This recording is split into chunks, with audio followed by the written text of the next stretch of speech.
Iran के सर्वोच्च नेता अयतुल्लाह अली खामेनेई ने अमेरिका को एक बार कड़ी चेतावनी देकर के थोड़ा कंट्रोल में लाने की कोशिश की। हालांकि वो कंट्रोल में कितना आया वो तो आप आगे इस वीडियो में समझ ही जाएंगे। खामेनेई ने कहा कि अगर ईरान पर हमला हुआ ये सिर्फ 2 देशों तक सीमित नहीं रहेगा बल्कि पूरा मिडिल ईस्ट इसकी चपेट में आ जाएगा।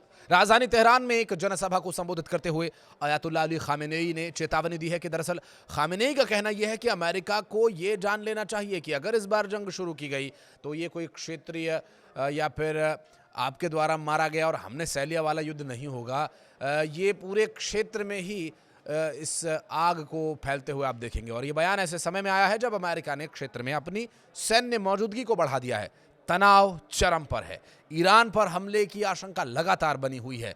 ये भाषण ईरान की इस्लामिक क्रांति की वर्षगांठ पर दिया गया था जब साल 1979 में अयतुल्लाह रूहुल्लाह खुमैनी फ्रांस के निर्वासन खत्म कर ईरान लौटे थे और अमेरिका समर्थित शाह मोहम्मद रेजा पहलवी को सत्ता छोड़नी पड़ी थी। खामेनेई ने अमेरिका पर आरोप लगाया कि वो ईरान के तेल और प्राकृतिक गैस संसाधनों को निगल लेना चाहता है।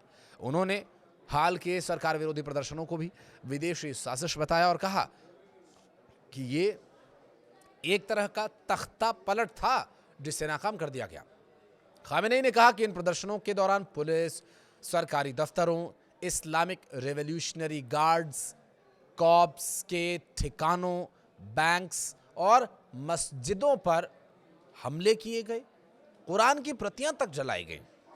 खामेनेई ने इसे एक नई साजिश करार दिया, जैसे वो पहले 2009 के ग्रीन मूवमेंट को कह रहे थे।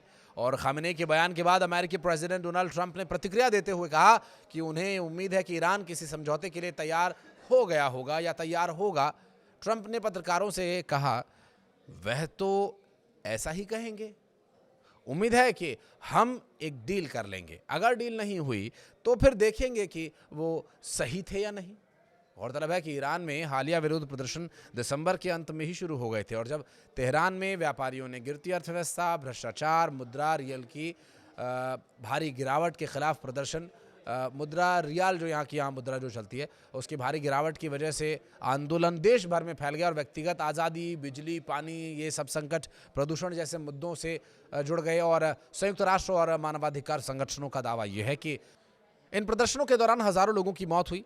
एक यूएन विशेष रिपोर्ट के मुताबिक मृतकों की संख्या 20,000 से ज़्यादा हो सकती है, जबकि अमेरिका स्थित संगठनों ने 6,700 से ज़्यादा मौतें होने का दावा किया है। बहरहाल शांति की स्थापना की खोज में निकले लोगों के नोबेल प्राइज हथियाने की कोशिश करने वाले अमेरिका के प्रेसिडेंट क्या यहाँ पर शांति की स्थापना युद्ध करके ही करेंगे?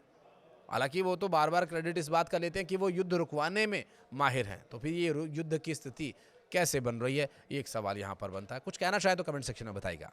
वीडियो को यहाँ तक देखने के लिए बहुत धन्यवाद।